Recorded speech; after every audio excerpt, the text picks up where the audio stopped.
Ici, pour mettre fin aux stéréotypes sur les agriculteurs, on commençait dès le plus jeune âge. C'est l'idée qu'a eue la coopérative agricole Agora avec son événement l'Agora des collèges. Ainsi, des binômes d'agriculteurs et de collaborateurs se sont engagés à parrainer des dizaines de classes de collégiens de la 5e à la 3e dans l'Oise et dans le Val d'Oise. L'occasion pour les exploitants de rectifier les bêtises parfois relayées dans les médias. Alors aujourd'hui on voit agriculteurs pollueurs, là on a eu un printemps très humide, alors il y a des inondations partout, maintenant c'est la faute des agriculteurs, donc elle est bonne celle-là.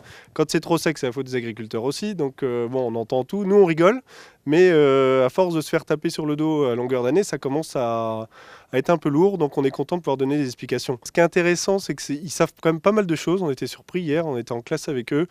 On pensait qu'ils allaient sécher sur pas mal de questions, mais non, il y en a toujours un qui a la réponse.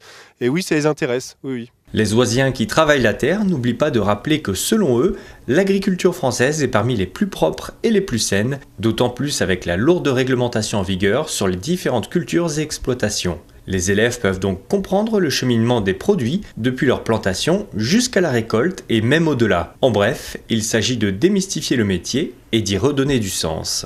Susciter des vocations, ça serait la cerise sur le gâteau, mais c'est surtout créer chez eux un intérêt sur notre métier et surtout qu'ils puissent identifier ce qu'est le métier agriculteur, quelles sont les productions que l'on fait, parce que tout ce qu'ils mangent est issu de l'agriculture.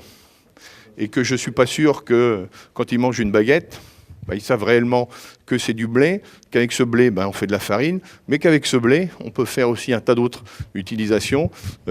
Pour l'amidon, il y a du blé qui part à l'exportation pour nourrir d'autres populations dans d'autres parties du monde. Jusqu'en mai prochain, les jeunes vont continuer de fouler le sol d'exploitation agricole avant le point d'orgue de cette initiative, prévu pour le vendredi 8 juin 2018. Cette soirée de clôture, intitulée l'Agora des Agricurieux, se déroulera au Tigre, à Marny-les-Compiègnes. Un événement qui promet de regrouper des témoignages, des interviews et des films, le tout dans un esprit plateau télé, de quoi voir l'agriculture autrement.